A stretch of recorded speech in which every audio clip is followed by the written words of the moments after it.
Hello friends, मैं आपके दोस्त डॉक्टर राखी अग्रवाल और आज इस वीडियो में हम बात करेंगे एक ऐसी इम्पॉर्टेंट चीज के बारे में जो अपनी पेरेंटिंग के दौरान हर पेरेंट अपने बच्चों को देने की कोशिश करता है, लेकिन देने की कोशिश में कहीं ना कहीं हम अपने बच्चों से उससे कहीं ज़्यादा छीन लेते हैं। तो इस केस में मैं जो आपके साथ डिस्कस करने जा रही हूँ, हमारे पास एक केस आया जिसमें एक बहुत ही सक्सेसफुल डॉक्टर थी, लेकिन वो बहुत ज़्यादा सीवियर डिप्रेशन में थी और उनके डिप्रेशन का कारण उनकी मैरिटल लाइफ में बहुत ज़्यादा डिस्प्यूट होने थे। और उन्होंने बताया कि सेम प्रॉब्लम उनके भाई के साथ भी है, उसकी भी मैरिटल लाइफ में, जो कि एक बहुत बड़ी एमएनसी कंपनी में बहुत ही हाई पोस्ट पर है, उसकी भी मैरिटल लाइफ में बहुत ज़्यादा प्रॉब्लम्स आ रही हैं, उसका भी डिवोर्स चल रहा है। तो पेरेंट्स भी बहुत दुखी थे कि दो बच्चे दोनों हाईली क्वालिफाइड और पेरेंट्स खुद बहुत बड़ी गवर्नमेंट पोस्ट से रिटायर्ड थे कि दोनों ही बच्चे इतने हाईली क्वालिफाइड, बहुत वेल मैनर्ड बच्चे, इतने सीधे बच्चे कि बस आज के टाइम में मिलना मुश्किल है। तो फिर इन दोनों की प्रॉब्लम क्या है, इन दोनों की ही लाइफ में इतनी प्रॉब्लम्स क्यों आ रही हैं कि हमारी इस तरह की किस्मत निकली कि बच्चों को अच्छा पढ़ाया लिखाया, उसके बाद भी ये दिन देखने को मिला। तो जब हमने उन दोनों लोगों के अलग अलग सेशंस किए, कुछ ऑनलाइन हुए कुछ ऑफलाइन हुए, अलग अलग सेशंस किए, तो एक चीज हमने दोनों में कॉमन देखी। वो चीज थी कि lack of decisiveness. Lack of decisiveness कहते हैं सही समय पर सही डिसीजन लेने की क्षमता का अभाव। बहुत सारे घरों में ऐसा देखा जाता है और कहीं ना कहीं हम सभी ने ऐसा जाने अनजाने किया होता है कि हम अपने बच्चों को हर एक छोटी छोटी चीज पर खुद गाइड करते हैं। नहीं ये मत पहनो, अरे नहीं तुम्हारे ऊपर ये ज्यादा सूट करेगा। बच्चे बाजार में कोई टॉय लेने गए, नहीं ये वाला नहीं ये वाला ले लो, या कोई बुक खरीदी, नहीं ये वाली नहीं ये वाली बुक खरीद लो, या बच्चों ने कोई टी शर्ट खरीदी, कोई कपड़े खरीदे, नहीं ये वाला नहीं ये वाला खरीद लो। तो बहुत ज़्यादा, जैसे कि उस केस में भी था कि बच्चों ने मुझे बताया कि मैम अगर हमने अपने घर में कभी बेडशीट भी बिछाई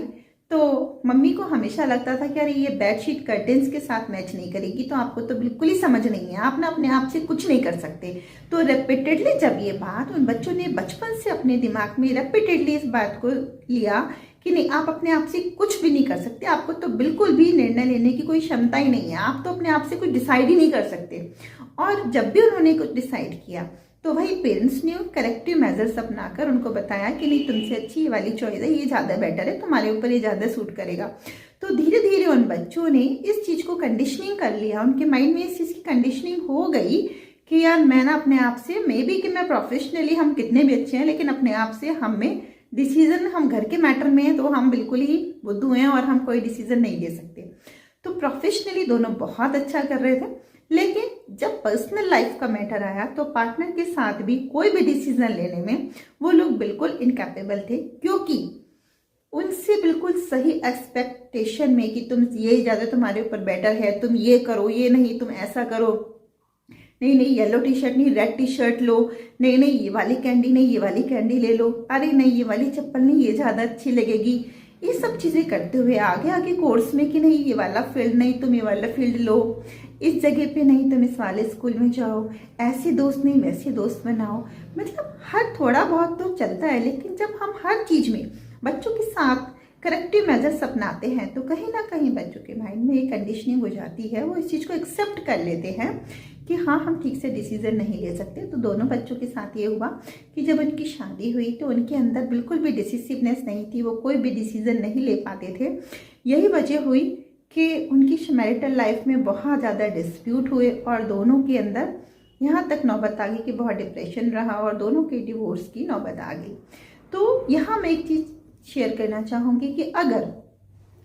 हम में से कोई भी, या आप या आपका कोई जानकार इस तरीके का बिहेवियर करता है कि अपने बच्चों को हर चीज़ पर टोकर टाकी, हर चीज़ में उसको ये दिखाना है कि अरे नहीं ये गलत है ये ज़्यादा सही है,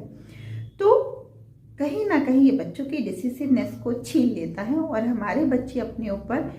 को बिल्कुल भी विश्वास नहीं रखते, अपना निर्णय खुद नहीं ले सकते। तो अगर आप चाहते हैं कि आपका बच्चा डिसिसिव बने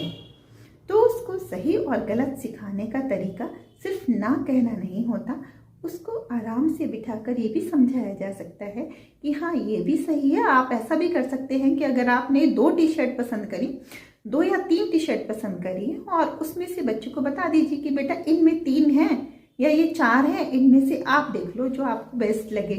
तो इसमें क्या हुआ कि आपने अपनी पसंद की 4 निकाली और बच्चा उसमें से एक सेलेक्ट करेगा। ये उसके डिसीजन लेने की पावर को भी आपने डेवलप किया।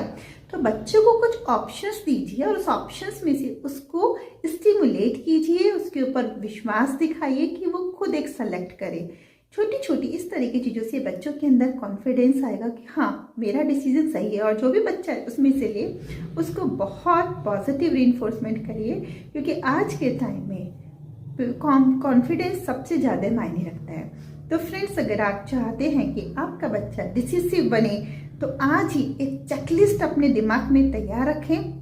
कि क्या हम ऐसा करते हैं, या हमने अभी पिछले कुछ दिनों में आपने जो भी शॉपिंग की हो बच्चों के साथ या कहीं भी गए हों, तो उन दिनों को जरा याद करिए। और अगर आप अपने बच्चों के साथ ऐसा कर रहे हैं, ज़रूरत से ज़्यादा करेक्टिव मेजर्स यूज़ कर रहे हैं, तो उतनी ही बार आप अपने बच्चों को कहीं ना कहीं ये रियलाइज़ करा रहे हैं कि आपकी डिसिसिवनेस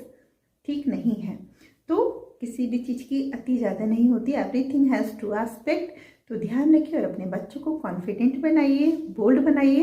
क्योंकि कहते हैं चांद तारे नए रंगों को चाहिए, कुछ खिलौने नहीं इनको तू चाहिए। तो अपना ध्यान रखिएगा, टेक केयर अपनी और अपने परिवार की मेंटल हेल्थ का बहुत ध्यान रखिए।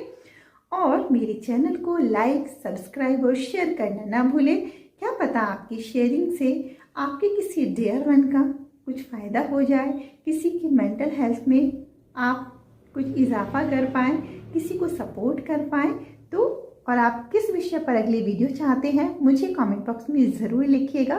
Take care.